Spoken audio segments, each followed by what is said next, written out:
نحمده ونصلي ونسلم على رسوله النبي الأمين المكين الحنين الرؤوف الرحيم أما بعد فأعوذ بالله من الشيطان الرجيم بسم الله الرحمن الرحيم. محترم ناظرین و سامعین کرام، السلام علیکم ورحمۃ اللہ وبرکاتہ.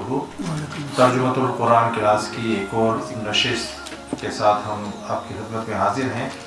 کل ہم نے اللہ تعالیٰ کے فضل و کرم سے آیت نمبر سورہ آل عمران کی آیت نمبر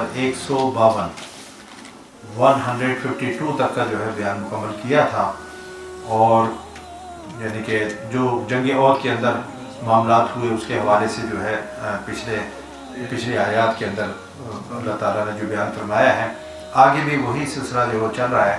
اور اللہ تعالیٰ جو ہے آیت نمبر 153 کے اندر ارشاد فرما رہے ہیں کہ استسعدون ولا تلوون علی احد، اور جب تم جو ہے بھاگے جا رہے تھے افراتفری کے عالم میں، تم بھاگے جا رہے تھے. میں نے آپ کو بتایا کہ پیچھے سے حملہ ہو گیا اور اس حملے کی وجہ سے جو ہے صفیں جو ہے تتر بتر ہو گئیں، صحابہ کرام منتشر ہو گئے اور جو ہے کسی کو کچھ سجھائی نہیں دے رہا تھا کہ کیا ہو رہا ہے. تو ایسے عالم میں سب اکثریت جو تھی وہ میدان جنگ چھوڑ کر جو ہے وہ بھاگ گئی. تو اللہ تعالیٰ اسی کیفیت کو جو بیان فرما رہا ہے کہ جب تم افراتفری کے، اور یہ پینک سچویشن بعض اوقات ہو جاتی ہے، یہ کوئی ایسی چیز نہیں ہے، وہ بھی انسان ہی تھے، ٹھیک ہے نا. یہ تو حضور نبی اکرم صلی اللہ علیہ وسلم کی صحبت نے، سنگت نے، آپ کی تعلیم و تربیت نے ان کو یہ اعلیٰ درجہ جو ہے عطا فرمایا، ورنہ وہ بھی تو انسان ہی تھے نا. تو یہ سچویشن کا ہو جانا کوئی ایسی بات نہیں ہے کہ ہم کہیں وہ جی اتنے بڑے صحابہ کرام یعنی عالی مرتبہ وہ جو ہے ان کے ساتھ ایسا ہوا. تو یہ ابھی ابتدائی مراحل تھے، جنگیں پہلے نہیں ہوئی تھیں، یہ دوسری جنگ تھی. پہلی جنگ کا بھی عالم نے جو پڑھ لیا ہے، دوسری جنگ ابھی یہ تھی. تو ابھی نہ وہ کوئی پراپر جو ہے فوجی تھے، سولجر تھے، نہ وہ کوئی پراپر آرمی تھی، بس اسلام کے نام پر جہاد کے لیے وہ کھڑے ہو گئے، ٹھیک ہے نا، اور گھر سے نکل پڑے. تو اللہ تعالیٰ فرما رہا ہے، اور صورتحال یہ تھی کہ استسعدون ولا تلوون علی احد، اور کسی کو مڑ کر نہیں دیکھتے تھے. اب آپ دیکھیں جب پینک سچویشن ہو اور بندہ دوڑ رہا ہو تو پھر وہ کسی کی پرواہ نہیں کرتا، وہ پیچھے جو سچویشن وہی ہے بالکل جو ہے جو عام روٹین کے اندر ہوتی ہے جب بندہ بہت زیادہ پینک ہو اور اس کو جو ہے یعنی کہ اس طرح کی سچویشن جو ہے پیش آ جائے تو پیچھے بھی کوئی مڑ کر نہیں دیکھ رہا تھا.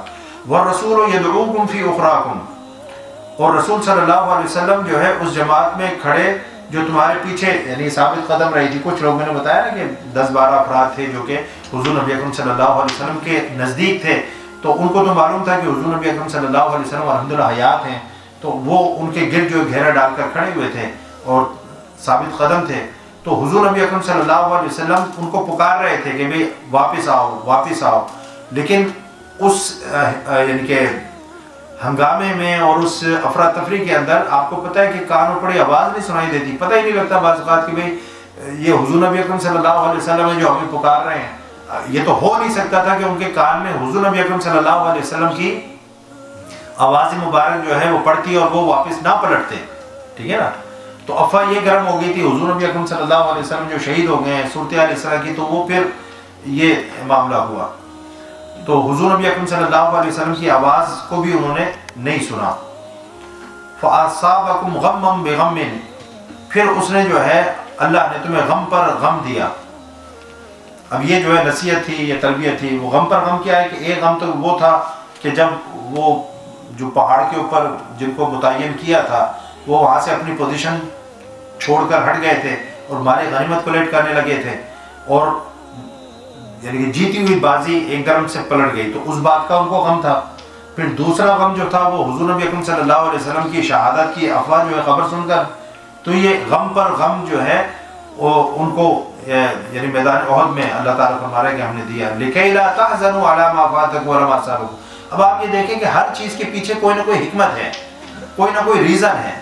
اللہ تعالیٰ جو یہ فرما رہے ہیں کہ ہم نے غم پر غم دیا، تو اس غم پر غم کی بھی کوئی جو ہے وجہ ہے، اس کی کوئی ریزن ہے، لاجک ہے کہ اللہ تعالیٰ تربیت فرما رہے ہیں نا کہ یعنی کہ دیکھیں آپ جنگ کے اندر ہیں تو جنگ تو ہے ہی مصیبت کا نام، اور اس کے اندر کچھ بھی ہو سکتا ہے.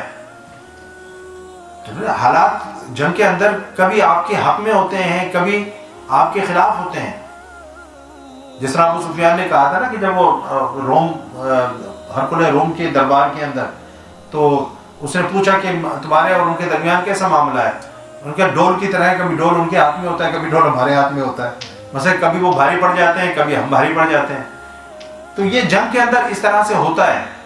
تو اللہ تعالیٰ جو ہے فرمایا کہ یہ نصیحت تھی تاکہ لِكَيْ لَا تَحْزَنُوا عَلَىٰ مَا فَاتَكُمْ، تاکہ تم اس پر جو تمہارے ہاتھ سے جاتا رہا، وَلَا مَا أَصَابَكُمْ، اور اس مصیبت پر جو تم پر آن پڑی رنج نہ کرو. میدان جنگ تمہارے ہاتھ سے جاتا رہا اور یہ اتنی مصیبتیں تمہارے اوپر جو آن پڑی ہیں تاکہ تم اس پر جو ہے رنج نہ کرو. واللہ خبیر بما تعملون، اور اللہ تمہارے کاموں سے خبردار ہے، تمہاری نیتوں کے، تمہارے اندر کے احوال سے جو ہے اللہ تعالیٰ واقف ہے. تو اب دیکھیں یہاں پر بھی ایک نصیحت اور ایک امت کے لیے کہ یہ مصیبتیں ہر انسان کی زندگی میں آتی ہیں، اپس اینڈ ڈاؤنز ہر انسان کی زندگی میں آتے ہیں، چاہے وہ میدان میں جنگ میں نہ بھی ہو، ٹھیک ہے نا. تو انسان کو جو ہے بہت ساری مشکلات کا سامنا کرنا پڑتا ہے. تو کبھی اس کو خوشی ملتی ہے، کبھی اس کو غم ملتا ہے. تو اللہ تعالیٰ جو ہے وہ ہمیں بھی یہ تربیت ان آیات کے ذریعے سے ملتی ہے کہ چاہے خوشی ملے، غم ملے، مصیبتیں آئیں، ہمیں صبر کا دامن جو ہے ہاتھ سے نہیں چھوڑنا چاہیے اور اس کے اوپر جو ہے واویلا نہیں کرنا چاہیے، بلکہ اللہ تعالیٰ نے جیسا فرمایا کہ رنج نہ کرو، ٹھیک ہے نا. تو ایک مومن کی شان یہی ہے کہ جتنی بھی مصیبتیں آ جائیں اس پر وہ ثابت قدم رہے، صبر کے ساتھ جو ہے اس کا یعنی کہ مقابلہ کرے اور واویلا نہ کرے، شور شرابہ نہ کرے، رنج و علم کا جو ہے اظہار نہ کرے. اس کے اندر ایک جو ہے ثبات ہونا چاہیے، ایک ٹھہراؤ ہونا چاہیے اس کی طبیعت کے اندر. یہ ایک تربیت کا حصہ ہے، ٹھیک ہے نا. اب آپ دیکھیں جو ویل ٹرینڈ فوجی ہوتے ہیں ان پر بہت زیادہ پرابلمز بھی آ جائیں، کبھی وہ جنگل کے اندر لاسٹ ہو گئے ہیں یا کھانے کو کچھ نہیں ہے، ان کی ٹریننگ اس طریقے سے کی جاتی ہے کہ وہ جو ہے کئی دن بغیر کھانے کے بھی رہ سکتے ہیں، یا جو کچھ بھی میسر ہے، پتے ہیں یا گھاس ہے یا جو چیزیں ہیں وہ کھا کر بھی گزارا کر سکتے ہیں. یہ ٹریننگ کا حصہ ہے. اب بس تو جب آپ کسی اعلیٰ مقصد کے لیے ایک کھڑے ہوتے ہو اور نکلتے ہو تو اس میں پھر بہت ساری چیزیں ایسی ہیں جو آتی ہیں اور آپ کو اس کے لیے ذہنی طور پر تیار ہونا چاہیے. بچوں کی طرح آپ رونے نہ بیٹھ جائیں، واویلا کرنے نہ بیٹھ جائیں. ٹھیک ہے، حالات اس طرح کے ہوئے ہیں تو اس کا مقابلہ کرنا ہے، اس کا سامنا کرنا ہے. یہ انسان کی ذاتی زندگی کے اندر بھی یہی معاملہ ہے. کبھی پیسوں کی کمی ہو گئی، کبھی جو رشتہ داروں کی طرف سے پرابلمز آ گئی، کبھی اپنی اولاد کی طرف سے پرابلمز آ گئی، کبھی بیوی تنگ کر رہی ہے، کبھی بیوی کو جو شوہر تنگ کر رہا ہے. تو سب کے لیے یہی ہے کہ جو بھی معاملات ہوں اس کو بڑی ایک سمجھداری کے ساتھ اور ہمت کے ساتھ اور صبر کے ساتھ ان کا جو ہے مقابلہ کرنا چاہیے. ہمارے یہاں تو ذرا کوئی لڑائی ہوئی تو فوراً جو کھٹاکھٹ جو ہے طلاقیں شروع ہو جاتی ہیں. یہ کیا بات ہوئی؟ اتنے عرصے کا تمہارا ساتھ ہے، اگر کوئی پرابلم ہو گئی اس کو جو فیس کرو، اس کو ریزالو کرنے کی کوشش کرو، بیٹھ کر جو ہے ٹاک کرو، نیگوشیٹ کرو، لوگوں کو بیچ میں جو ڈالو. بہت سارے اس کے طریقے ہوتے ہیں. پھر اللہ رب العزت فرما رہا ہے کہ ثم انزل علیکم من بعد الغم امانہ، پھر اس نے غم کے بعد تم پر غنودگی کی صورت میں امان طاری کر دی، امن طاری کر دی. امانہ اللہ نے تسکین کے لیے صحابہ کرام، چونکہ غم پر غم یعنی کہ مینی فولڈ غم ہو گئے نا، تو صحابہ کرام کو یعنی کہ دل کو قرار اور سکون اور تسکین دینے کے لیے اللہ تعالیٰ نے امن جو ہے ان پر طاری کر دیا. اب اس کا مطلب کیا ہے کہ اللہ تعالیٰ اپنے بندوں کو زیادہ دیر اس کیفیت میں رہنے نہیں دیتا. جب اس طرح کی مصائب اور آلام اور تکالیف آتے ہیں تو اللہ تعالیٰ جو ہے پھر انسان کے دل کی تسکین کے لیے اس کو آسانیاں بھی عطا فرماتا ہے. ان مع العسر یسرا، ہر تنگی کے بعد آسانی ہے. ان مع العسر یسرا، ہر تنگی کے بعد آسانی ہے. یہ اللہ تعالیٰ جو فرماتا ہے. ما اصابکم من مصیبت فبما کسبت ایدیکم ویعفو عن کثیر، بہت ساری جو مصیبتیں ہیں جو تم نے اپنے ہاتھوں سے کمائی ہوئی ہیں. اللہ تعالیٰ فرما رہے ہیں یہ جو زندگی کے اندر میں ایک روزمرہ زندگی کی بات کر رہا ہوں، زیادہ تر جو مصائب و علام اور تکالیف ہوتی ہیں، مصیبتیں ہوتی ہیں، یہ ہماری اپنی جو ہے خود ساختہ ہوتی ہیں، سیلف میڈ ہوتی ہیں، خود ہم نے کریٹ کی ہوتی ہیں یہ ساری سچویشنز. بس میں یہ کوئی اللہ کی طرف سے جو اس طرح سے نہیں ہوتی. ہمیں چیزوں کو ڈیل کرنے کا طریقہ نہیں آتا، چیزوں کو مینیج کرنے کا طریقہ نہیں آتا. بہت سارے معاملات ہم خود اپنے ہاتھوں سے بگاڑ لیتے ہیں، رشتوں کو ہم خود بگاڑتے ہیں. اس نے یہ کہہ دیا، اس نے یہ کہہ دیا، اس نے یہ کہا، میری بہن نے مجھے کہا، میرے بھائی نے یہ کہا، فلاں کہا. بس بات اتنی سی ہوتی ہے اس کو جناب اتنا بڑھا دیتے ہیں کہ معاملات بالکل جو ہے ہاتھ سے نکل جاتے ہیں. تو جب بھی کوئی مصیبت آئے، تکلیف آئے، گھریلو زندگی کے اندر، عائلی زندگی کے اندر، یا معاشرتی زندگی کے اندر یا سیاسی زندگی، اس کے اوپر صبر کرنا ہے، ٹھیک ہے نا. اللہ تعالیٰ پھر راستے کھول دیتا ہے. نعاسا یغشی طائفۃ منکم، جو تم میں سے ایک جماعت پر چھا گئی. غنودگی جو ہے وہ تم میں سے ایک جماعت پر چھا گئی. دو تھے نا، اور کچھ منافق بھی تھے، باقی تو چلے گئے تھے 300 کے قریب، لیکن سارے تو نہیں گئے تھے. وطائفۃ قد اہمتہم انفسہم، اور ایک گروہ کو جو ہے صرف اپنی جانوں کی فکر پڑی ہوئی تھی. تو اللہ تعالیٰ نے جو سچے مومن تھے ان پر غنودگی طاری کر کے ان کے دلوں کو تسکین عطا فرما دی، ان کے دلوں کو امان عطا فرما دیا. تو وہ جو منافق تھے یظنون باللہ غیر الحق ظن الجاہلیہ، وہ اللہ کے ساتھ ناحق گمان کرتے تھے، جو محض جاہلیت کے جو ہے وہ گمان تھے. وہ گمان کیا تھے اللہ نے اس کو بھی بیان فرما دیا. یقولون هل لنا من الامر من شیء، وہ کہتے ہیں کہ کیا اس کام میں ہمارے لیے بھی کچھ اختیار ہے. میں نے آپ کو بتایا تھا وہ جو مشاورت ہوئی تھی اس کے اندر منافقین نے جو ہے وہ یہ مشورہ دیا تھا کہ مدینے کے اندر رہ کر لڑا جائے، اور یہ مشورہ حضور نبی اکرم صلی اللہ علیہ وسلم کی بھی رائے یہی تھی، ٹھیک ہے نا. لیکن اکثریت کی رائے یہ ہو گئی کہ باہر نکل کر لڑا جائے. تو حضور نبی اکرم صلی اللہ علیہ وسلم نے اکثریت کی رائے کا احترام.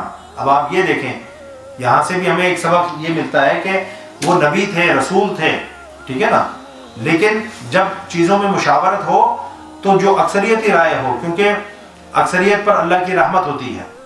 تو نبی ہو کر اپنی رائے سے یعنی کہ وڈرا کر رہے ہیں. حالانکہ بعد میں صحابہ کرام نے عرض بھی کی کہ یا رسول اللہ اگر آپ اندر رہ کر لڑنا چاہتے ہیں تو وی آر اوکے، لیکن حضور نبی اکرم صلی اللہ علیہ وسلم نے فرمایا کہ نہیں، اب جب فیصلہ ہو گیا ہے تو اب اس فیصلے کے اوپر ہی عمل ہوگا.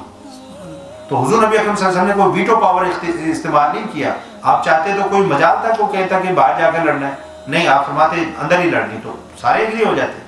لیکن یہ ایک تربیت دی جا رہی تھی آنے والے دور میں جو ہے لوگوں کے لیے کہ جب آپ آپس میں اس قسم کے معاملات ہو مشاورت کرو، اور جہاں پر جو ہے لوگوں کا ایک کنسنسس ہو جائے، ٹھیک ہے نا، کنسنسس اوپینین ہو جائے، تو وہاں پر پھر آپ اپنی رائے کو وڈرا کر لو. آپ بڑے بھی ہیں عہدے کے اندر، منصب میں، ٹھیک ہے نا. مثال کے طور پر ایک گھر میں ہیں آپ، باپ ہیں، بچوں کی طرف سے کوئی اچھی رائے جو ہے وہ آ گئی ہے، تو آپ اس کو جو ہے اپنی رائے کو وڈرا کر لو. کوئی آپ کی عزت میں کمی نہیں ہوگی. اس سے کیا ہوگی، ان کی تربیت ہو رہی ہے، ان کے اندر کانفیڈنس جو ہے پیدا ہو رہا ہے کہ میرے والد نے مجھ سے پوچھا. وہ تھنکنگ پروسیس اس کے اندر جو ہے آپ نے شروع کروا دیا ہے. اس کو اپنی اہمیت کا پتہ لگا کہ یار میری بھی اس گھر کے اندر اہمیت ہے. آپ بات سمجھیں؟ تو بچوں سے مشورہ کرو، اپنی وائف سے مشورہ کرو، سب سے مشورہ کر کے پھر جو ایک کنسنسس بنے اس کے حساب سے جو کام کر رہے ہیں. ہمارے یہاں یہ کلچر نہیں ہے، ہم کسی کو ویلیو نہیں دیتے. ہم اپنی بیوی سے پوچھنا جو ہے گوارا نہیں کرتے، ہم اپنے بچوں سے پوچھنا گوارا نہیں کرتے. میں مرد ہوں، میں گھر کا سربراہ ہوں، اب میں جو چاہوں کروں، میں کوئی عقل کل ہوں، میں غلط کام نہیں کر سکتا، مجھ سے غلط فیصلہ نہیں ہو سکتا. تو یہ چیزیں جو ہے تربیت کی ہیں کہ حضور نبی اکرم صلی اللہ علیہ وسلم جو اللہ کے آخری نبی ہیں جن پر وحی اتر رہی ہے، ٹھیک ہے نا، آپ بھی جب مشورہ کر رہے ہیں اور آپ کی رائے کے برعکس جو ہے اجتماعی یعنی کہ رائے آ گئی، تو آپ صلی اللہ علیہ وسلم نے اپنی رائے سے وڈرا کر لیا. اور بعد میں صحابہ کرام اپنی رائے سے وڈرا کرنے لگے تو آپ نے پھر نہیں ہونے دیا. تو وہ کہتے ہیں کہ ہمارے لیے جو ہے کیا ہے، یہ تو قل ان الامر کلہ للہ. آپ نے فرمایا کہ اللہ فرما رہا ہے کہ یہ سب کام جو ہے اللہ ہی کے ہاتھ میں ہے. اللہ نے وہ اپنی طرف جو ہے وہ لے لیا. اللہ ہی جو کچھ بھی کرتا ہے وہ اللہ ہی کرتا ہے. ذہن میں خیالات بھی اللہ ہی پیدا کرتا ہے. آپ جو فیصلہ کرتے ہو وہ بھی اللہ کی دی ہوئی توفیق سے ہوتا ہے.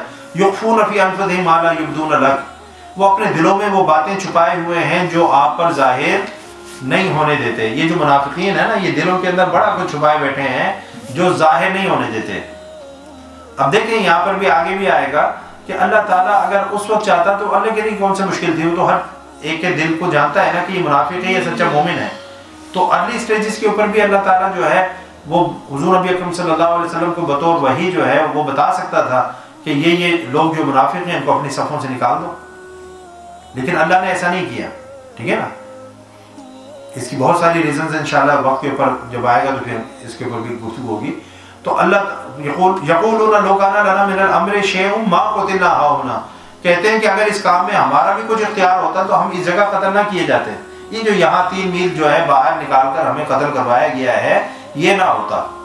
مثلا ان کی رائے چونکہ وہ تھی نا کہ گھر کے اندر مدینے کے اندر رہ کر جو جنگ لڑی جائے، اب وہ فیصلہ ہو گیا، اس میں اپنے فیصلے کو ختم کر دیں نا. آپ نے ٹھیک ہے ایک مشورے کے اندر اپنا ایک مشورہ دیا، لیکن جب اجتماعی مشورے کے اندر یعنی کہ ایک فیصلہ ہو گیا اور بات جو ہے وہ طے پا گئی کہ اب اس طریقے سے ہوگا، وہ میری رائے کے خلاف ہو گیا. اب ہمارے ہوتا کیا ہے، لوگ کہتے ہیں، اور یہ بھی منافقت کی علامت ہے، اب آپ دیکھ لیں کہ اجتماعی جب فیصلہ ہو گیا تو آپ اپنی رائے کو، اپنی اوپینین کو، اپنے ویو کو اس کے اندر ضم کر دیں. اب آپ کی بھی وہی رائے ہونی چاہیے جو اجتماعی رائے ہے. ہم کیا کرتے ہیں، ہم اپنی رائے کو ختم نہیں ہونے دیتے.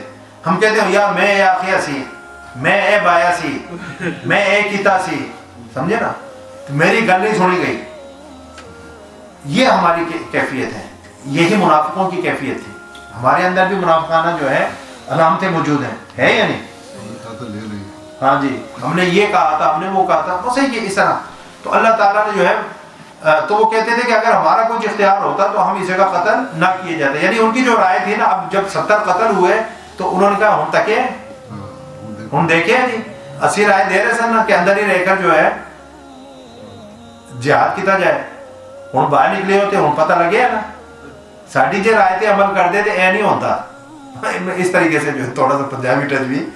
تو کہنے کا مقصد یہ کہ وہ ان کی مینٹالٹی اس طرح کی تھی کہ اگر ہماری رائے کے اوپر عمل کیا جاتا تو نوبت یہاں تک نہیں پہنچتی، اتنا نقصان نہیں ہوتا، اتنی جو ہزیمت نہیں اٹھانی پڑتی، اتنے لوگ جو ہے مارے نہیں جاتے، شہید نہیں ہوتے. تو یہ ان کا تھا.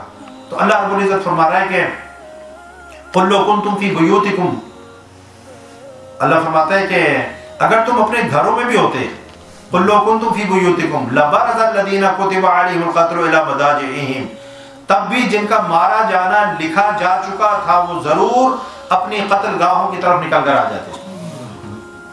یہ ہو ہی نہیں سکتا، کیونکہ غزوہ بدر کے اندر بھی آپ دیکھیں گے حضور نبی اکرم صلی اللہ علیہ وسلم نے ایک دن پہلے جب خیموں سے باہر نکل کر آپ نے جو ہے اپنی چھڑی کے ذریعے سے جو نشان لگائے کہ فلاں سردار یہاں پر مرے گا، فلاں یہاں پر مرے گا. ابھی تو کوئی جنگ بھی نہیں ہوئی، ابھی تو کوئی جو ہے مرا بھی نہیں، اور آپ صلی اللہ علیہ وسلم نے جو نشان لگائے جو لوح محفوظ میں ان کی تقدیر میں لکھے ہوئے تھے کہ کس نے کہاں مرنا ہے، ٹھیک ہے نا. جب اگلی دن جنگ ہوئی تو صحابہ کرام کہتے ہیں کہ کوئی بھی شخص جس کے بارے میں آپ صلی اللہ علیہ وسلم نے یہ ارشاد فرمایا تھا کہ وہ یہاں پر مرے گا، کوئی بھی اس جگہ سے 1 انچ بھی آگے پیچھے نہیں تھا، وہیں پر وہ مرا. تو اللہ تعالیٰ فرما رہے ہیں کہ اگر کیا تم سمجھتے ہو کہ اگر تم نہیں آتے اور گھر میں بیٹھے رہتے تو بچ جاتے؟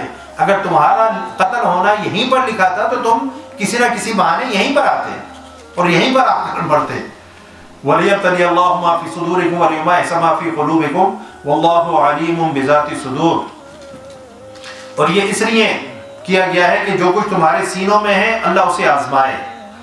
اب دیکھیں اللہ تعالیٰ منافق اور مومن کے درمیان آزما کر تفریق کرنا چاہتا ہے، آزما کر فیصلہ کرنا چاہتا ہے، وحی کے ذریعے سے نہیں کہ بھی اللہ نے فرما دیا یہ منافق ہیں ان کو نکال دو، نہیں، عمل کے ذریعے سے کہ جب یہ تمہارے ساتھ چلیں گے مصائب و علام تکالیف آئیں گی، سمجھے نا، تو مومنوں کا ایمان بھی جو ہے کہ وہ کتنے ثابت، وہ بھی جو ہے ثابت ہو جائے گا، اور جو منافق ہیں ان کا نفاق جو کھل کر سامنے آ جائے گا. تو پھر جو ہے وحی کی ضرورت ہی نہیں رہے گی، کیونکہ یہ جو منافق ہیں یہ اسلام کے ساتھ دل کے ساتھ تو نہیں جڑے ہوئے، یہ تو چوری کھانے والے مجنوں ہیں، یہ خون دینے والے مجنوں تو نہیں ہیں. تو جب ان کے اوپر مصیبتیں آئیں گی، ان کا جو نفاق ہے، ان کے اندر جو کچھ بھی ایک یعنی کہ منافقت ہے وہ کھل کر سامنے آ جائے گی. اور ایسا ہی ہوا، لیکن 300 تو ایک دم نکل گئے نا عبداللہ بن ابی کے ذریعے سے، تو ان کا نفاق تو ایک دم جو ہے وہ کھل کر سامنے آ گیا. تو باقی جو نہیں بھی گئے تھے اور وہ ابھی ساتھ تھے تو ان کا بھی اللہ تعالیٰ نے جو تو وَلِيَبْتَلِيَ اللَّهُ، تو اللہ فرماتے ہیں جو کچھ تمہارے سینوں میں اللہ اسے آزمائے، اور جو وسوسے تمہارے دلوں میں ہیں، ٹھیک ہے نا، انہیں خوب صاف کر دے. واللہ علیم بذات الصدور، اور اللہ سینوں کی بات جو ہے وہ خوب جانتا ہے. ان الذین تولوا منکم یوم التقى الجمعان، بے شک جو لوگ تم میں سے اس دن بھاگ کھڑے ہوئے تھے جب دونوں فوجیں آپس میں گتھا ہو گئی تھیں. تو اللہ تعالیٰ اس کو بھی جو ہے وہ شیطان، کیونکہ شیطان دیکھیں ہر جگہ لگا ہوا ہے، وہ میدان جنگ میں بھی ہے، فوجیوں کے دماغ میں خراب کر رہا ہے، وہ گھر کے اندر بھی جو ہے نفاق ڈال رہا ہے، فتنہ و فساد پیدا کر رہا ہے، وہ بھائی بھائی کو بھی لڑا رہا ہے، وہ اولاد اور والدین کے درمیان بھی دنیا پہ یعنی کہ اب اللہ تعالیٰ فرمائے انما استزلہ الشیطان ببعض ما کسبوا، تو جب وہ یعنی کہ دونوں فوجیں آپس میں گتم گتا ہو گئی تھیں تو انہیں محض شیطان نے پھسلا دیا تھا ان کے کسی عمل کے باعث جس کے وہ مرتکب ہوئے۔ اب وہ عمل کیا تھا؟ وہ وہی تھا جو یعنی کہ چٹان کے اوپر، پہاڑی کے اوپر وہ جو متعین کیے تھے 50-30 تیر انداز حضور نبی اکرم صلی اللہ علیہ وسلم نے، اس عمل کی وجہ سے جو ہے نوبت یہاں تک آئی کہ تھوڑی سی بزدلی بھی پیدا ہو گئی اور حزن بھی پیدا ہو گیا اور پاؤں بھی اکھڑ گئے، یہ ساری کیفیات جو ہیں وہ پیدا ہو گئی۔ تو اللہ تعالیٰ فرما رہا ہے ان کے کسی عمل کے باعث جس کے وہ مرتکب ہوئے، اشارہ دے دیا، اس عمل کا بیان نہیں فرمایا، کسی عمل کے باعث، ٹھیک ہے نا۔ اب کرنٹلی عمل تو وہی تھا، نزدیک والا عمل تو وہی تھا۔ وَلَقَدْ عَفَا اللَّهُ عَنْهُمْ، بے شک اللہ نے انہیں معاف کر دیا۔ پچھلی آیات کے اندر بھی یہ تھا کہ وَلَقَدْ عَفَا عَنْكُمْ، اب ہے وَلَقَدْ عَفَا اللَّهُ عَنْهُمْ، اللہ نے جو ہے انہیں معاف کر دیا۔ ان اللہ غفور حلیم، یقیناً اللہ بہت بخشنے والا اور بہت حلم والا ہے۔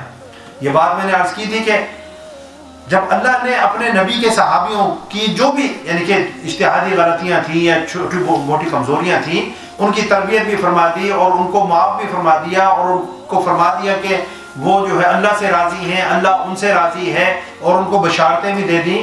اب آج کے مسلمان کا یہ کام نہیں ہے کہ وہ جو ہے کوئی گڑے مردے جو ہے اکھاڑے اور یہ باتیں جو ہے اس طرح کی کرے، صحابہ کرام کے بارے میں اپنے بغض کا، اناد کا جو اظہار کرے۔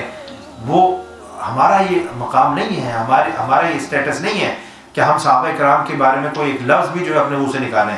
وہ حضور نبی اکرم صلی اللہ علیہ وسلم کے صحابہ تھے، حضور نبی اکرم صلی اللہ علیہ وسلم کے جانثار تھے، اور انہوں نے دین کے لیے اور اس عظیم مشن کے لیے بہت قربانیاں دی ہیں۔ ہم کیا ہیں؟ ہم کس کھیت کی مولی ہیں؟ پھر اللہ رب العزت ارشاد فرماتا ہے یا ایھا الذین آمنوا لا تکونوا کالذین کفروا، اے ایمان والو تم ان کافروں کی طرح نہ ہو جاؤ۔ وقالوا لاخوانہم، جو اپنے ان بھائیوں کے بارے میں یہ کہتے ہیں اذا ضربوا فی الارض، جو کہیں سفر پر گئے ہوں، او کانوا غزا، یا جہاد کر رہے ہوں اور وہاں پر وہ مر جائیں، لو کانوا عندنا ما ماتوا وما قتلوا، تو وہ کہتے ہیں کہ اگر وہ ہمارے پاس ہوتے تو نہ مرتے اور نہ قتل کیے جاتے۔ یہ جو سفر پر گئے ہیں یا یہ جو غزوے پر گئے ہیں، اگر یہ ہمارے پاس ہوتے تو نہ مرتے۔ اب بات وہی پھر اللہ تعالیٰ فرما رہے ہیں لیجعل اللہ ذلک حسرۃ فی قلوبہم، تاکہ اللہ اس گمان کو ان کے دلوں میں حسرت بنائے رکھیں۔ بس یہی جو اسی میں آپ سوچتے ہی رہو کہ یار اگر جس طرح ہم بھی بعض اوقات سوچتے ہیں نا یار وہ بندہ ایک کام نہیں کرتا نا تو اے نہ ہوتا، جی اتنے نہیں جانتا نا تو پھر اے نہیں مرتا۔ وہی بات آ گئی نا، ذہن میں یہ کیوں نہیں آتا کہ زندگی اور موت جو ہے وہ اللہ کے ہاتھ میں، اللہ تعالیٰ آگے فرما رہے واللہ یحیی و یمیت، اور اللہ ہی زندہ رکھتا ہے اور اللہ ہی مارتا ہے، واللہ بما تعملون بصیر، اور اللہ تمہارے خوب اعمال جو ہے وہ دیکھ رہا ہے۔ اس کی تقدیر میں لکھا ہوا تھا، وہ اس کو کھینچ کر وہاں پر لے گئی اس جگہ تک۔ آپ اب چیمیں گوئیاں کر رہے ہیں، اب آپ باتیں کر رہے ہیں کہ جی اگر وہ یہ نہ کرتا تو نہ مرتا، ادھر نہ جاتا تو نہ مرتا۔ اب بات سمجھ رہے ہیں؟ تو یہ چیزیں جو ہے یہ اس قسم کی چیمیں گوئیاں نہیں کرنی چاہیے۔ بس ٹھیک ہے، جو جس طریقے سے جس کی موت کوئی بھی جو ہے نہ موت سے پہلے مر سکتا ہے، نہ جو اس کے اسباب موت کے ہیں اس کے بغیر مر سکتا ہے۔ کسی کو ہارٹ فیل ہو رہا ہے، کسی کی کڈنی فیل ہو رہی ہے، کسی کے لیور جو کام کرنا چھوڑ گئے ہیں، کسی کو برین ہیمریج ہو گیا، کوئی پیرالائز ہو گیا، سمجھے نا، کسی کو کوئی اور عارضہ لاحق ہو گیا۔ اب بس وہ اسباب ہیں، بندہ کہتا ہے جی کس طرح مرا، ان کے جی وہ ہارٹ اٹیک ہو گیا تھا۔ اب کوئی یہ نہیں کہتا کہ بھائی اس کا وقت آ گیا تھا، ٹائم پورا ہو گیا تھا۔ ہارٹ اٹیک تو ایک اس کی موت کا سبب ہے، اصل معاملہ کیا ہے کہ اس کی موت کا وقت جو ہے وہ آ گیا تھا اور سبب اس چیز نے بننا تھا، ہارٹ اٹیک نہیں یا کڈنی فیلور نہیں، یا ٹھیک ہے نا، یہ ہوتا ہے۔ تو اللہ تعالیٰ کے ہاتھ میں زندگی بھی ہے اور اللہ تعالیٰ کے ہاتھ میں موت بھی ہے۔ اب دیکھیں نا، ہم بعض اوقات جو ہے کوئی ایک حادثہ ہو جاتا ہے، کچھ ہو جاتا ہے تو ہم پھر افسوس کرتے رہتے ہیں، حسرت، یہ جو اللہ فرما رہے ہیں نا ان کی حسرت، یار یوں نہ ہوتا، وہ اگر تھوڑا ایسے کر لیتا، ایسا کر لیتا تو شاید ایسا نہ ہوتا۔ بھائی کیسے کر لیتا؟ اس کی موت اسی طریقے سے لکھی ہوئی تھی اور اس کی موت نے اس کو جو ہے وہ کرنے پر مجبور کر دیا. اور وہ وَلَئِن قُتِلْتُمْ فِي سَبِيلِ اللَّهِ وَمُتُّمْ لَمَغْفِرَةٌ مِّنَ اللَّهِ وَرَحْمَةٌ خَيْرٌ مِّمَّا يَجْمَعُونَ. تو اللہ تعالیٰ اب جو ہے فرما رہے ہیں کہ مرنا تو تم نے جو ہے اپنے وقت پر، جب بھی وقت آئے گا مرنا تو ہے ہی نا، تو پھر موت سے ڈرنا کیا؟ پھر یہ کہ جناب جہاد میں جانے سے کیوں ڈر لگ رہا ہے؟ جہاد میں جانا جو ہے یہ موت کی جو ہے علامت نہیں ہے، کیونکہ کچھ لوگ مرتے ہیں اور باقی سارے واپس آ جاتے ہیں جہاد کر کے.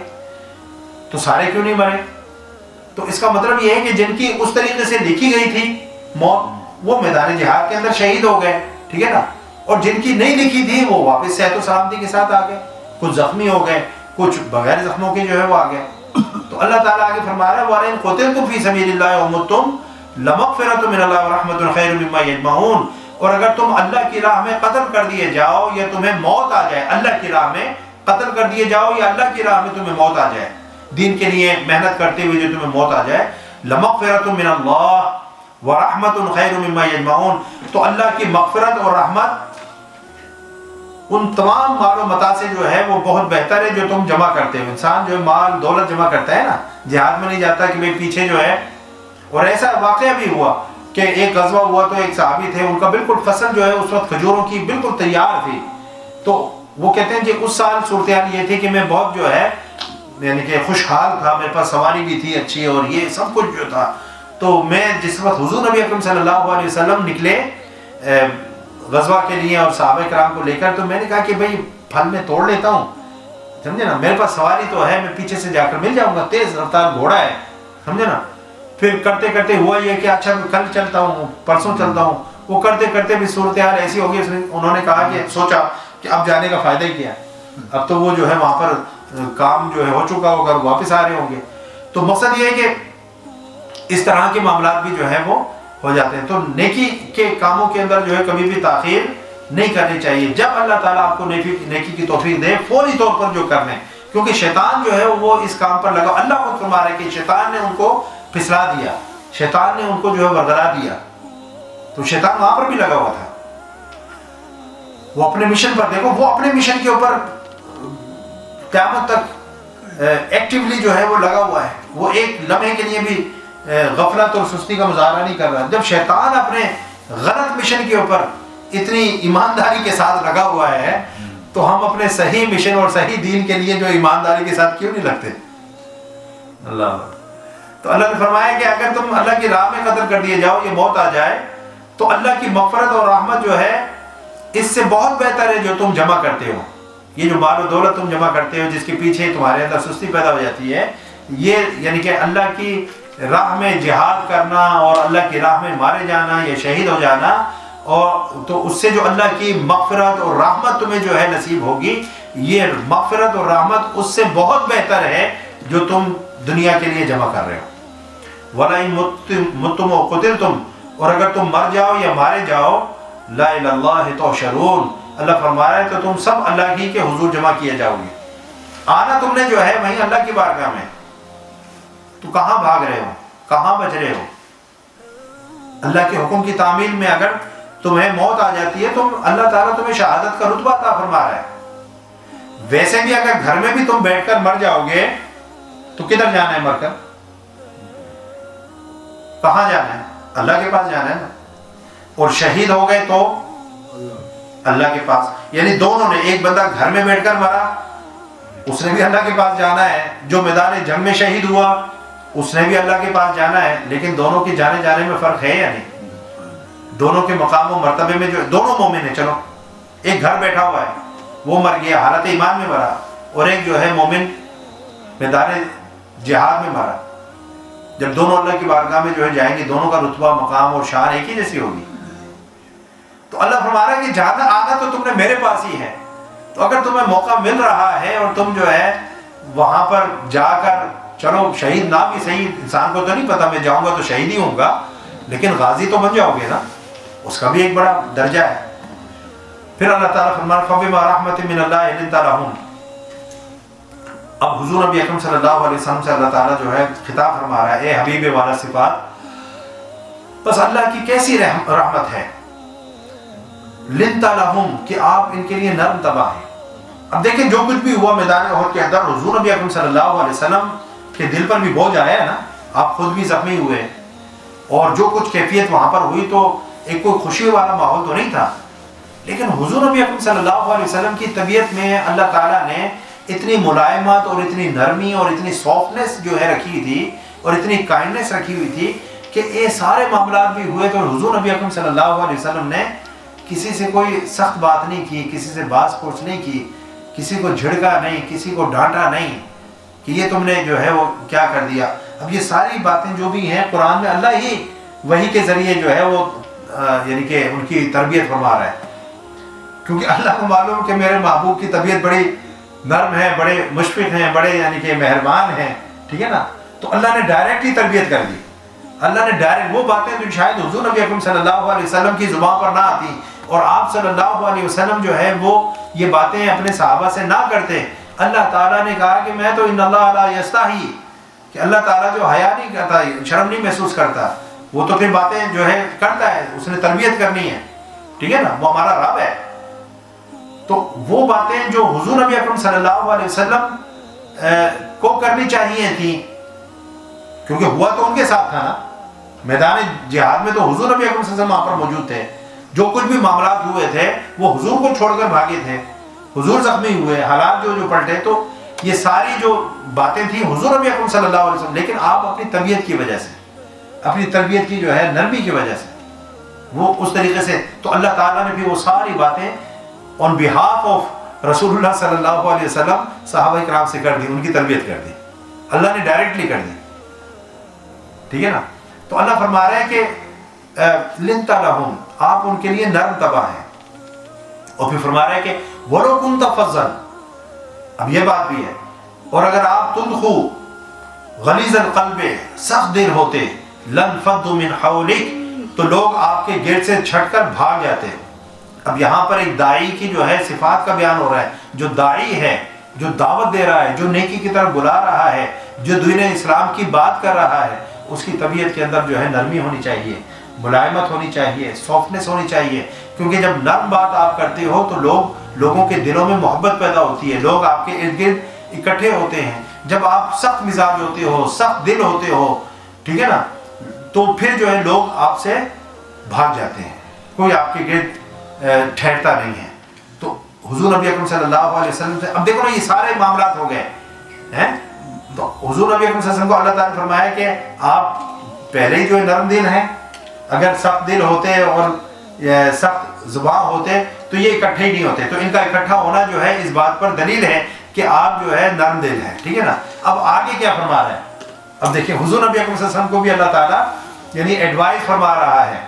اب اللہ نے حضور کی بھی تربیت، حضور کا مربی بھی کون ہے، وہ اللہ ہے، ٹھیک ہے نا، تو اللہ اپنے نبی کی تربیت فرماتا ہے، تو اللہ تعالیٰ فرما رہا ہے فَاعْفُ عَنْهُمْ، چونکہ ان سے غلطیاں ہو گئی تھی نا، باتیں تو اللہ نے جتنی کرنی تھی وحی کے ذریعے سے وہ باتیں کر دی، وہ ساری کوئی بات نہیں چھوڑی، سب ان کو جو خوب کھینچا بھی ہے، خوب وہ کہتے ہیں نا کہ ڈانٹ بھی پڑی ہے، ان کی غلطیوں کی طرف توجہ بھی ان کی دلا دی ہے، پھر معافی کا پیغام بھی دے دیا، نیند بھی طاری کر دی، وہ سارا کچھ جو اللہ نے کر دیا۔ اب یہ کہ حضور نبی اکرم صلی اللہ علیہ وسلم چونکہ ان کے درمیان تھے، تو اللہ تعالیٰ نے فرمایا کہ فَاعْفُ عَنْهُمْ، سو آپ ان سے درگزر فرمایا کریں، ان سے غلطی ہو گئی، ایک اجتہادی غلطی ہو گئی، ٹھیک ہے نا، یہ بس وقتی ایک ٹائملی ایک چیز ہو گئی ہے، فَاعْفُ عَنْهُمْ، آپ ان سے درگزر فرمایا کریں، وَاسْتَغْفِرْ لَهُمْ، اور ان کے لیے بخشش مانگا کریں۔ کیونکہ دوسرے مقام پر فرمایا کہ اللہ جو ہے آپ کی بخشش کو جو ہے، جب آپ ان کے لیے لَوَجَدُ اللَّهَ تَوَّابًا رَحِيمًا، کہ جب آپ ان کے لیے دعا مانگیں گے بخشش کی، تو اپنے جو ہے یعنی کہ وَلَوْ أَنَّهُمْ ظَلَمُوا أَنفُسَهُمْ جَاءُوكَ فَاسْتَغْفَرُوا اللَّهَ وَاسْتَغْفَرَ لَهُمُ الرَّسُولُ لَوَجَدُ اللَّهَ تَوَّابًا رَحِيمًا۔ تو جب حضور نبی اکرم صلی اللہ علیہ وسلم جو ہے اپنے غلاموں کے لیے دعا فرمائیں گے، عرض کریں گے اللہ کی بارگاہ میں، تو پھر اللہ کو تواب بھی اور رحیم بھی دونوں پائیں گے، اللہ جو ہے معاف بھی فرما دے گا اور رحمت بھی فرما دے گا۔ تو اللہ تعالیٰ فرما رہے ہیں کہ ان سے درگزر فرما دیں، ان کی غلطی کو معاف فرما دیں، ان کے لیے اللہ کی بارگاہ میں بخشش مانگا کریں، وَشَاوِرْهُمْ فِي الْأَمْرِ، اور اہم کاموں میں ان سے مشورہ کریں، اہم کاموں میں۔ اور یہاں پر میں نے آپ کو بتا دیا کہ مشورہ غیر منصوص کاموں میں ہوتا ہے، کیا غیر منسوخ کام وہ ہیں جن کے اوپر جو ہے نص نہیں آئی. جن چیزوں میں نص آ گئی جیسے نماز پڑھو، زکوٰۃ دو، حج کرو، یہ منسوخ کام ہے. اب اس میں تو نبی نے جو ہے مشاورت نہیں کرنی تھی، یہ تو اللہ نے ڈائریکٹ جو ہے نص جو ہے نازل فرما دی. لیکن باقی جو معاملات ہوتے ہیں بہت سارے غیر منسوخ جو عام زندگی میں پیش آتے ہیں، جیسے یہ جنگ کا ہی معاملہ ہے، تو اس کے اندر جو ہے کہ بھائی باہر جا کر لڑنا چاہیے، اندر رہ کر لڑنا چاہیے، ٹھیک ہے نا.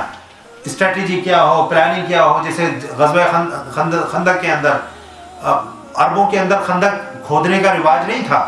یہ وار اسٹریٹجی عربوں میں تھی نہیں، انہوں نے کبھی خندق کھود کر جو ہے جنگیں نہیں لڑی تھی. حضرت سلمان فارسی ایران سے تھے، جب مشاورت ہوئی انہوں نے کہا کہ یا رسول اللہ میں نے ایران میں دیکھا کہ اس طریقے سے خندق جو ہے وہ کھود کر اور اس کو جیسے بھر کر لکڑیوں سے آگ لگا کر تو وہ جو ہے جنگ لڑنے کی یہ پلاننگ اور اسٹریٹجی تھی. حضور نبی اکرم صلی اللہ علیہ وسلم نے اس کو پسند فرمایا اور غزوہ خندق اس کا نام ہی یہ پڑ گیا. اور آپ صلی اللہ علیہ وسلم نے خود صحابہ کرام کے ساتھ مل کر خندق جو ہے وہ کھودی. تو مقصد یہ کہ ان چیزوں کے اندر مشاورت کرنا اور اس لوگوں کے کو شامل کرنا تاکہ ان کی حوصلہ افزائی ہو، ان کا کانفیڈنس بلڈ اپ ہو، اور ان کے اندر جو ہے یہ کہ بھئی ہمیں عزت دی گئی ہے. جب آپ کسی سے مشورہ کرتے ہیں تو بندہ جو ہے اپنی عزت فیل کرتا ہے. اور حدیث پاک میں بھی آتا ہے کہ مشورہ امانت ہے. کیا جب آپ سے کوئی مشورہ مانگا جائے تو آپ بالکل جو اپنی یعنی کہ سمجھ بوجھ ہے، اپنی جو آپ کی جو ہے دیانتداری کے ساتھ آپ کسی کو جو ہے آپ ٹرک کی لال بتی کے پیچھے نہ لگا دیں اس کو کہ جانا ادھر تھا آپ اس کو ادھر لگا دیں. بندے نے پوچھا کہ جی اچھا جی فلاں جگہ جو کدھر جاتی ہے راستہ یہ تھا تو آپ نے اس کو ادھر لگا دیا، اور بعد میں ہنسنے کے دیکھا جی میں نے کیسا جو ہے اس کو بیوقوف بنایا. اس نے آپ سے جو ہے بات پوچھی تھی، مشورہ مانگا تھا، تو آپ اس کو صحیح راستے پر ڈالیں، صحیح ڈائریکشن میں ڈالیں. میں صرف جانے کی بات نہیں کر رہا، زندگی میں ہر ایک کبھی کوئی آپ سے کوئی بزنس کے اندر کوئی بندہ آپ سے جو مشورہ مانگتا ہے کہ بھئی کون سا کام زیادہ بہتر ہے فلاں ہے، یا اپنے اور دیگر معاملات کے اندر مشورہ مانگتا ہے، تو آپ اپنی سمجھ بوجھ کے حساب سے جو بہتر ہے، ٹھیک ہے نا، جو آپ اپنے لیے خود اگر آپ اس کی سچویشن میں ہوتے، آپ سامنا کر رہے ہوتے تو آپ اپنے لیے وہ فیصلہ کرتے، وہ بات آپ اس کو بتائیں. ٹھیک ہے نا. زندگی میں کبھی کسی کو غلط مشورہ نہ دیں، چاہے آپ کا دشمن ہی کیوں نہ ہو. اپنے دشمن کو بھی جو ہے کبھی غلط مشورہ نہ دیں. اگر وہ آپ سے مشورہ مانگتا ہے آپ اس کو جتنا بھی ڈس لائک کرتے ہیں، لیکن کبھی آپ جو اس صورت میں بدلہ نہ لیں کہ یار میں اس کو غلط مشورہ دے کر کسی کام میں اس کو پھنسوا کر اور اس کا بیڑا غرق کروا کے اس کا نقصان کروا کے دیکھو میں نے بدلہ لے لیا. نہیں، یہ جو ہے طریقہ بدلہ لینے کا نہیں ہے. ٹھیک ہے نا. مومن جو ہے وہ ایمانداری اور امانت داری کے راستے سے ہٹتا نہیں ہے. اس کو اپنے کردار اپنے اخلاق کے اندر جو ہے اس میں 19-20 نہیں لے کر آنی. پھر اللہ تعالیٰ نے فرمایا فَإِذَا عَزَمْتَ فَتَوَكَّلْ عَلَى اللَّهِ إِنَّ اللَّهَ يُحِبُّ الْمُتَوَكِّلِينَ. پھر جب آپ پختہ ارادہ کر لیں، پہلے تو مشاورت کریں نا، کاؤنسلنگ کریں، ایڈوائز لیں، سب جو ہے مشاورت کریں، اور جب کسی نتیجے پر پہنچ جائیں، جی غلام سرور صاحب، جب کسی نتیجے پر کسی یعنی کہ مشاورت ہوئی اور کسی ایک نتیجے پر پہنچ گئے اس مشاورت کے نتیجے میں، فَإِذَا عَزَمْتَ فَتَوَكَّلْ عَلَى اللَّهِ. جب آپ پختہ ارادہ کر لیں تو پھر جو ہے اللہ پر بھروسہ کریں اور قدم آگے بڑھا دیں. پھر نہ دیکھیں، پھر جو بھی ہو، نفع ہو نقصان ہو، بات جو ہے پوزیٹیو ہو نیگیٹو ہو، کیونکہ آپ کو جو آگے ہونے والا ہے اس کا تو علم نہیں ہے نا. آپ تو اپنی بہترین دانش کے اندر جو کچھ بھی سوچ کر ایک پلاننگ کر کے قدم اٹھاتے ہیں، اس میں جو ہے بعض اوقات جو ہے برکت بھی پڑ جاتی ہے، بعض اوقات نقصان بھی ہو جاتا ہے، وہ پھر اللہ پر چھوڑ دیں. اب بس ہے.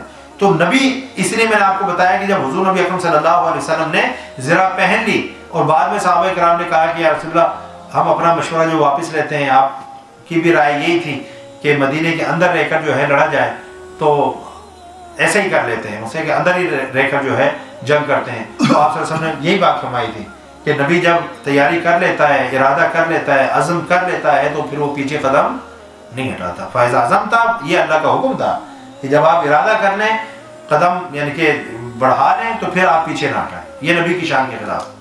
پھر اللہ رب العزت فرماتا ہے ان اللہ یحب المتوکلین، بے شک اللہ توکل کرنے والوں سے محبت کرتا ہے. اب توکل کیا ہے؟ توکل یہ ہے کہ آپ دنیاوی جتنے بھی اسباب ہیں ان کو بروئے کار لائیں، ان کو استعمال کریں، ان کی ارینجمنٹس کریں، ٹھیک ہے نا، پریپریشن کریں. اگر جنگ کے لیے گھوڑا چاہیے تو گھوڑا جو ہے لیں، ہتھیار چاہیے ہتھیار لیں، ٹھیک ہے نا.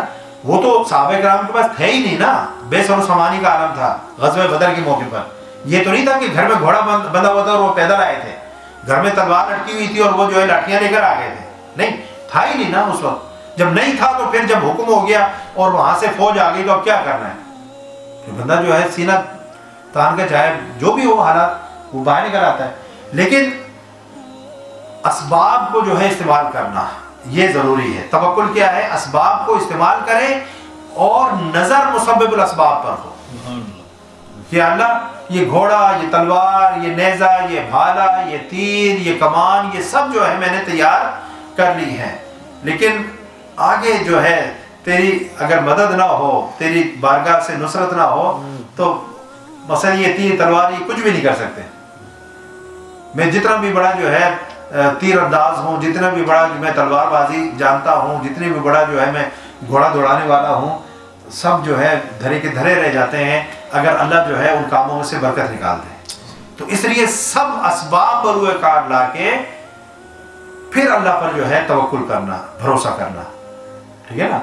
جس طرح ایک صحابی نے پوچھا یا رسول اللہ کہ توکل کیا ہے، تو آپ سے فرمایا کہ پہلے اپنے اونٹ کی جو ہے نا ٹانگ کو باندھو، اس کو کھونٹے سے باندھو. جانور اگر آپ کے پاس ہے، آپ جناب اس کی زین ایسے ہی چھوڑ کر باندھے بغیر اور یہ اللہ پر توکل کیا ہوا ہے میں نے، اور اس کو چھوڑ کر آئے، واپس آئے گی جانور بھاگ چکا ہوگا، جانور وہاں پر موجود نہیں ہوگا. توکل یہ نہیں آپ کہیں پھر کہیں یار یہ تو اچھا توکل ہو گیا، میں نے تو اللہ پر توکل کیا تھا، پھر بعد میں آپ جو ہے آپ کا توکل ہی جو ہے ڈاوا ڈول ہوتا پھر ہے. توکل یہ ہے کہ اس گھوڑے کو جہاں پر باندھنے کی جگہ ہے اس کو وہاں پر باندھیں، ٹھیک ہے نا. اگر کار ہے تو کار کو لاک کریں اچھے طریقے سے، جس طرح ہم پاکستان کے اندر وہ موٹر سائیکلوں میں وہ چین لگاتے تھے اور یہ کرتے تھے. یہ اسباب ہیں کہ چوری نہ ہو، ٹھیک ہے نا. تو وہ سائیکلوں کو بھی چین لگا رہے ہیں اور باندھنے کے لیے کسی جگہ سے باندھ کر جا رہے ہیں.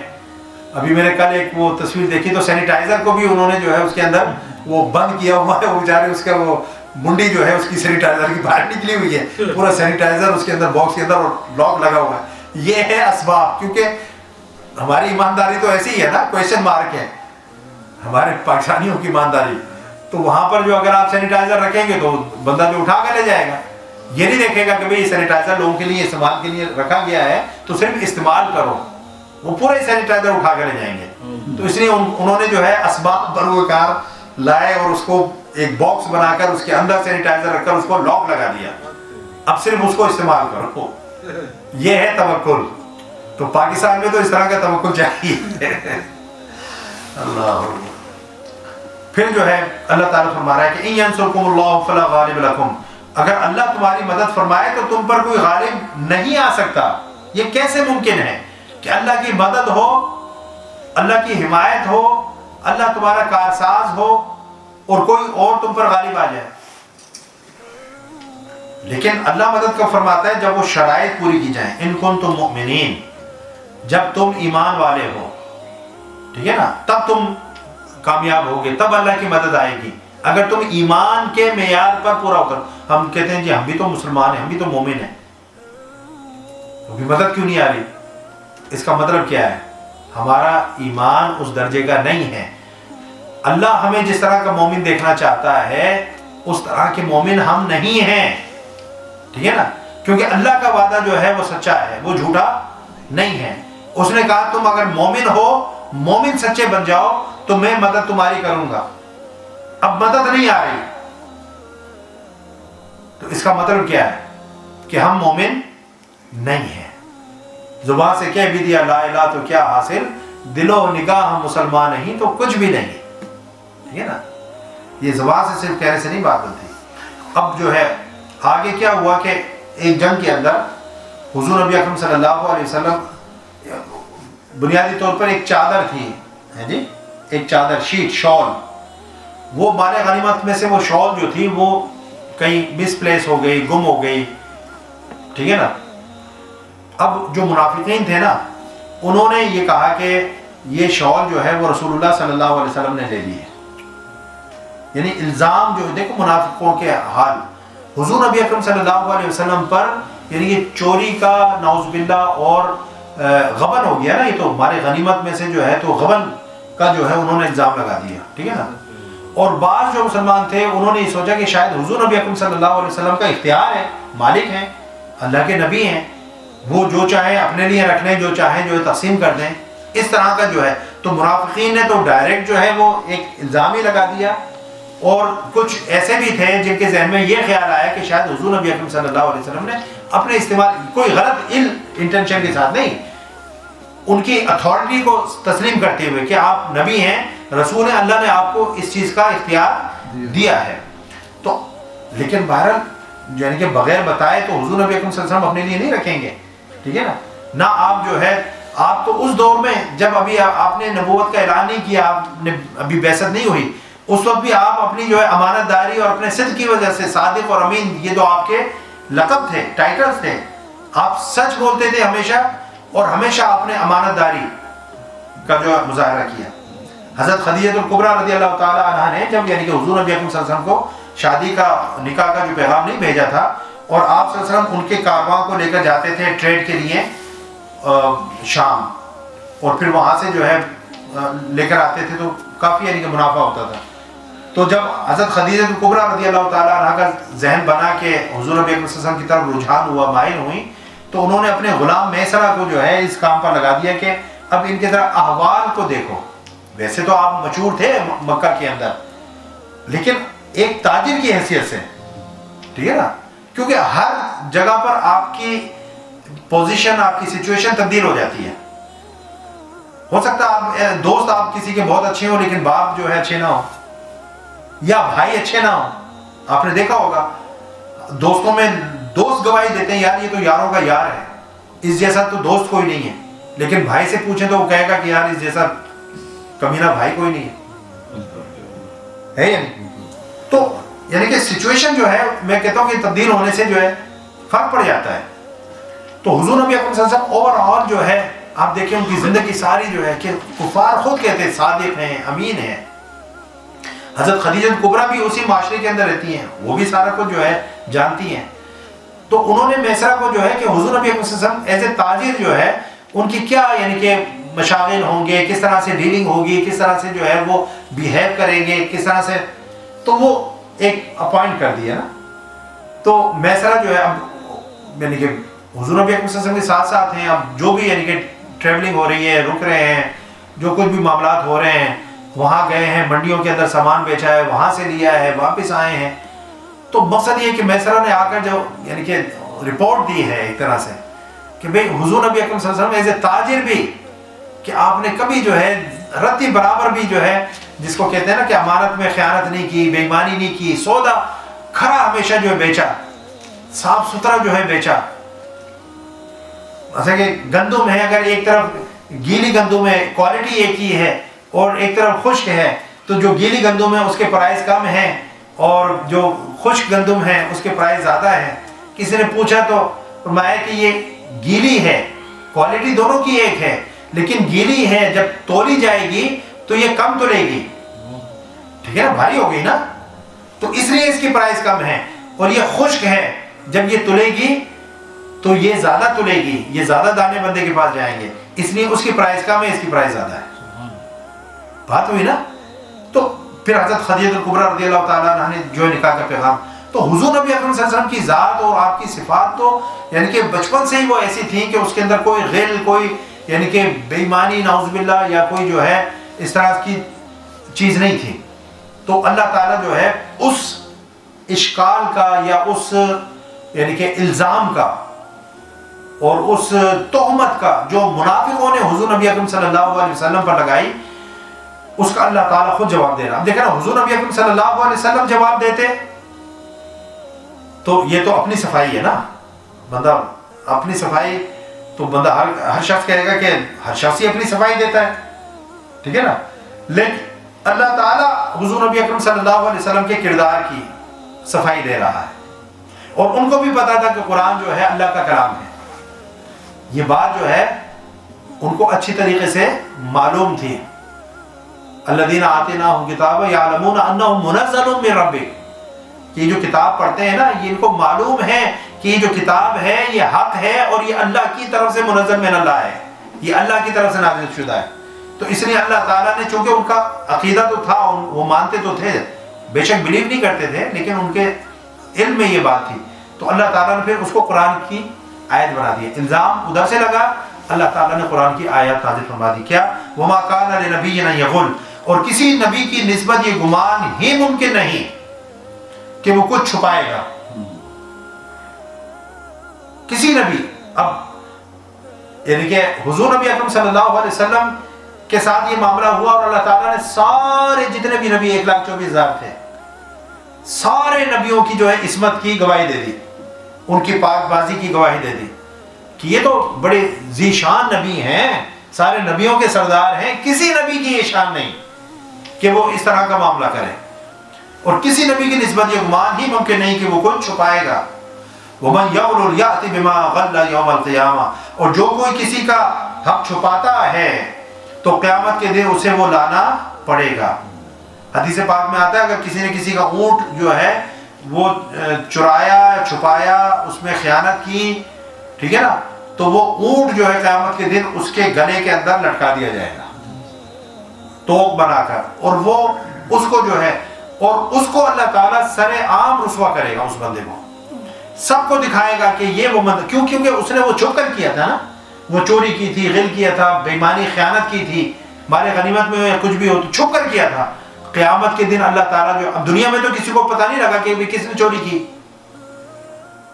کس نے بے ایمانی کی، کس نے حکومت کا خزانہ کھایا، کس نے کرپشن کی، ہے جی۔ قیامت کے اندر اللہ تعالیٰ اس ساری چیزوں کو اس کو گلے کا توق بنا دے گا اور لوگوں کو دکھائے گا سر عام۔ اللہ تعالیٰ ایسے بندے کو ذلیل و رسوا کرے گا، اور حضور نبی اکرم صلی اللہ علیہ وسلم نے فرمایا کہ ایسے شخص کے ساتھ میرا کوئی تعلق نہیں ہوگا، کیونکہ میں نے اس چیز کے خلاف جو ہے اس کو کہا تھا کہ چوری نہ کرنا، بے ایمانی نہ کرنا، یہ ساری باتیں آپ صلی اللہ علیہ وسلم کی شریعت میں ہیں۔ تو اس نے جب میرا نہیں کہا، مانا میری کوئی اس نے جو ہے بات نہیں رکھی، تو میں اس کا کوئی ولی وارث نہیں ہوں گا، میں اس کا کوئی پرسان حال نہیں ہوں گا، میرا اس کے ساتھ کوئی تعلق نہیں ہوگا۔ تو یہ جو حکمران ہمارے جو ہے اربوں خربوں کھا کر جو ڈکار نہیں لیتے، مرنا نہیں ہے انہوں نے، قبر میں نہیں جانا، یہ محلات، یہ جاتی عمرے اور یہ سرے محلات اور یہ فنا فنا، یہ کدھر لے کر جائیں گے؟ اپنی قبر گندی کر رہے ہیں، جھوٹ پر جھوٹ، جھوٹ پر جھوٹ۔ یعنی ہمارے ہاں جو ہے سیاست جھوٹ کا دوسرا نام ہے، کرپشن کا دوسرا نام ہے، کہ اتنا جھوٹ بولو، اتنا جھوٹ بولو کہ جھوٹ بھی شرما جائے اور جھوٹ بھی سچ ہی لگنے لگے کہ یار کہیں ایسے ہی تو نہیں ہے معاملہ۔ پھر اللہ رب العزت فرماتا ہے ثم توفی کل نفس ما کسبت وهم لا یظلمون۔ اللہ اکبر۔ پھر ہر شخص کو اس کے عمل کا پورا بدلہ دیا جائے گا اور ان پر ظلم نہیں کیا جائے گا۔ دیکھیں ہم ہر جگہ بار بار یہ آیات آتی ہیں کہ اللہ تعالیٰ ظلم نہیں کرتا، کسی پر ظلم نہیں ہوگا، کسی نے اچھا کیا ہوگا اس کو اچھا بدلہ ملے گا، کسی نے برا کیا ہوگا اس کو اس کا جو ہے اجر ملے گا۔ ہاں اللہ کی جو ہے قدرت ہے، اللہ اگر کسی کو معاف کرنا چاہے، ہو سکتا ہے ایک بندہ جو گناہ گار ہو لیکن اس کے کچھ ایسے بھی اعمال ہوں کہ جو اللہ کو بہت پسند ہو، اور ان اعمال کی وجہ سے اللہ تعالیٰ اس کو بخشنا چاہتا ہو، باقی اس کے اعمال اس قابل نہ ہوں لیکن کچھ چیزیں ایسی ہوں اس کے اعمال میں جو اللہ کو پسند آ گئی، اب اللہ اس کو جو بخشنا چاہتا ہے تو اللہ قادر ہے، یعذب من یشاء ویغفر لمن یشاء، یغفر لمن یشاء ویعذب من یشاء۔ اللہ جس کو چاہے جو ہے اس کی مغفرت فرما سکتا ہے جس کو چاہے۔ ہاں کفر اور شرک جو ہے ایسی چیز ہے جس کو اللہ تعالیٰ نے فرمایا کہ میں اس کو نہیں بخشوں گا، باقی جو ہے جو بھی گناہ ہو اس کو اللہ تعالیٰ پھر کیا ہے وہ اللہ تعالیٰ پھر کمپنسیٹ کرے گا نا۔ اب جس کے حق میں زیادتی ہوئی ہے تو اللہ تعالیٰ پھر جو ہے رفع دفع کروائے گا، معاملہ جو ہے سیٹلمنٹ ہوگی وہاں پر کہ ابھی فلاں نے فلاں کا حق مارا ہے، تو اللہ تعالیٰ جو ہے حدیث میں آتا ہے کہ جس کا حق مارا گیا ہوگا، اب ایک بندہ ہے اس نے حق مارا ہے دوسرے کا، اور اس بندے نے کوئی ایسا بھی کام کیا ہے جس کی وجہ سے اللہ تعالیٰ اس کو بخشنا چاہتا ہے۔ اب انصاف تو پہلے ہوگا نا، ایسے تو نہیں نا، تو جس کی حق تلفی ہوئی ہے اللہ تعالیٰ جو ہے اس کو بلائے گا اور اللہ تعالیٰ فرمائے گا اس بندے نے تیری یہ حق تلفی کی تھی، ہاں جی کی تھی۔ اللہ تعالیٰ فرمائے گا کہ اگر تو اس کے اس حق کو معاف فرما دے، معاف کر دے، تو اپنے حق سے وڈرا کر لے، ٹھیک ہے نا، کہ اللہ اس کو بخشنا چاہتا ہے نا، تو اللہ تعالیٰ فرمائے گا تو اپنے حق سے وڈرا کر لے، اور دیکھ وہ جو جنت دکھائے گا اللہ تعالیٰ اس کو، وہ جنت میں بہت اس کو اعلیٰ مقام دکھائے گا، عالی شان محل دکھائے گا۔ اللہ تعالیٰ فرمائے گا کہ اگر وہ جو محل ہے اگر تجھے مل جائے، لیٹس سے کہ اگر وہ محل تجھے اگر مل جائے تو کیا تو اپنے حق سے دستبردار ہو جائے گا؟ اب جب بندہ اس محل کو دیکھے گا، ادھر جاتی مارے گا، کہے گا بلے بلے یہ تو چھوٹا سا حق ہے، اس کے بدلے، اس کو چھوڑنے کے بدلے جو ہے، اب دیکھو اللہ تعالیٰ اس بندے کی کوئی نیکی ایسی ہے جس کی وجہ سے اس کو بخشنا چاہتا ہے۔ اللہ کتنا غفور رحیم ہے، ٹھیک ہے نا، اب کس طرح سے اس کا انتظام فرما رہا ہے۔ تو وہ محل کو تکے گا، دیکھے گا، وہ کہے گا مولا ٹھیک ہے، میں اپنے حق سے دستبردار ہوتا ہوں، I withdraw from my right، ٹھیک ہے نا، تو اللہ تعالیٰ اس کو وہ محل عطا فرما دے گا، اور اس کو بھی اللہ نے جنت عطا فرمانے دی، اس کو بھی جنت میں بھیج دے گا، دونوں جنت میں چلے جائیں گے۔ یہ ہے اللہ۔ تو اللہ تو جو ہے، مقصد یہ کہ وہ کسی کا پابند نہیں ہے نا، وہ جس کو چاہے بخشے، جس کو چاہے، اگر مومن ہے، گناہ گار ہے، فاسق و فاجر ہے، لیکن کوئی کام ایسا کیا ہے، کسی کی اس نے چھپ کر مدد کی ہے، ایسے مدد کی ہے کہ اس ہاتھ سے دی ہے تو اس ہاتھ کو جو پتہ نہیں لگا، پتہ نہیں کتنے خاندانوں کو وہ پالتا تھا، کتنے یتیموں کی جو ہے وہ سرپرستی کرتا تھا، کتنے لوگوں کے گھروں میں جو ہے وہ اناج ڈلواتا تھا، لیکن نمازوں میں کوتاہیاں کرتا تھا، باقی معاملات کے اندر تھوڑی اس کی جو ہے معاملات ٹھیک نہیں تھے۔ اب سمجھ تو اللہ تعالیٰ جو ہے غفور الرحیم ہے۔ اس کا مطلب یہ نہیں ہے کہ آپ نمازیں چھوڑ کر جو باقی کاموں پر لگ جائیں، بس یہ کہ اپنے آپ کو جو دین اسلام اور شریعت اسلامی کے احکامات ہیں کوشش کریں کہ وہ سارے اوپر عمل درآمد ہوں۔ پھر اللہ تعالیٰ فرماتا ہے افمن اتبع رضوان اللہ کمن باء بسخط من اللہ ومأواہ جہنم وبئس المصیر، بھلا وہ شخص جو اللہ کی مرضی کے تابع ہو گیا، اللہ اکبر، جو اللہ کی مرضی کے تابع ہو گیا، بھلا وہ شخص اس شخص کی طرح ہو سکتا ہے؟ کیسے ہو سکتا ہے جو اللہ کے غضب کا سزاوار ہو؟ آپ دونوں کو کس طرح سے ایک پلڑے میں رکھ سکتے ہیں؟ دونوں کو کس طرح سے ایک جیسا کہہ سکتے ہیں؟ How they can be same? ایک وہ ہے جو اللہ کی رضا کے تابع ہو گیا، اس کا ہر کام اللہ کی رضا کے تابع ہے، جو قدم اٹھانے سے پہلے جو ہے وہ سوچتا ہے کہ یار یہ کام مجھے اللہ کی رضا کی طرف لے کر جائے گا یا اللہ کی ناراضگی کی طرف لے کر جائے گا، ٹھیک ہے نا۔ اور ایک وہ بندہ ہے جو یہ سوچتا ہی نہیں ہے، دھڑا دھڑ جو ہے وہ کیے جا رہا ہے، وہ کام کیے جا رہا ہے جس سے پر اللہ ناراض ہوتا ہے، جس سے اس کا غضب جو ہے نازل ہوتا ہے۔ دونوں کیسے برابر ہو سکتے ہیں؟ نہیں ہو سکتے۔ اللہ نے فرمایا ومأواہ جہنم، جس پر اللہ کا غضب ہوا ہے وہ تو اس کا ٹھکانہ جہنم ہے، ٹھیک ہے نا، وبئس المصیر، اور وہ بہت ہی بری جگہ ہے۔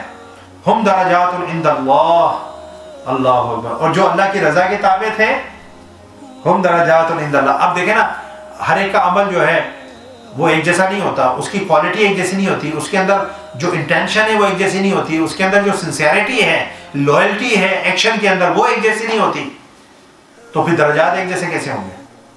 تو اللہ فرما رہے ہیں ہم درجات عند اللہ، اللہ کے حضور ان کے مختلف درجات ہیں۔ اب جنت کے اندر 100 درجے ہیں، جنت کے یوں سمجھ رہے کہ 100 سٹوریز ہیں، 100 لیولز ہیں۔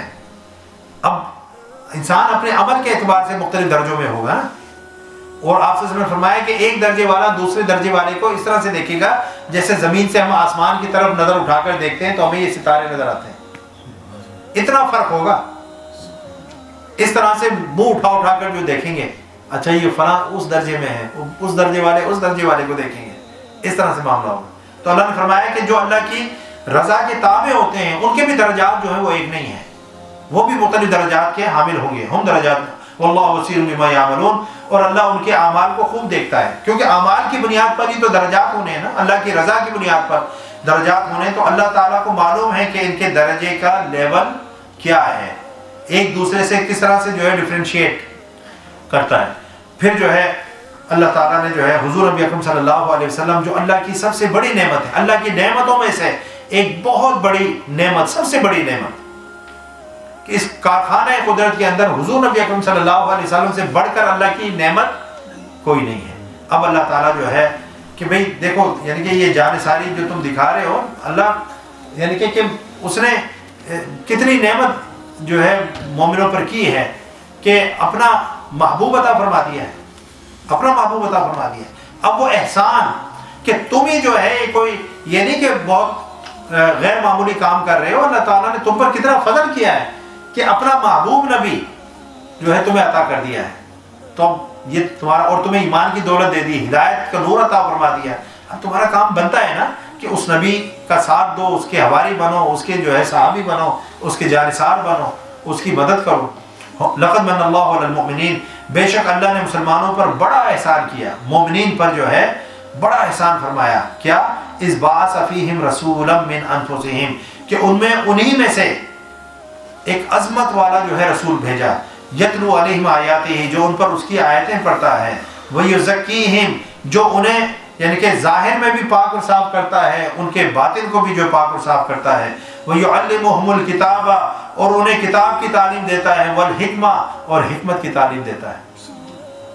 وَإِن كَانُوا مِن قَبْلُ لَفِي ضَلَالٍ مُبِينٍ، اگرچہ وہ لوگ اس سے پہلے کھلی گمراہی میں تھے، اوس اور خزرج بھی جو ہے کھلی گمراہی میں تھے، مکہ والے بھی کھلی گمراہی میں تھے، بت پرست تھے، ٹھیک ہے نا، اور جو اہل کتاب تھے وہ بھی گمراہی کے اندر تھے کہ وہ اصل کتاب کو چھوڑ چکے تھے، اور اس کے اندر بہت ساری انہوں نے جو ہے تعریفات کرنی تھی، سمجھے نا۔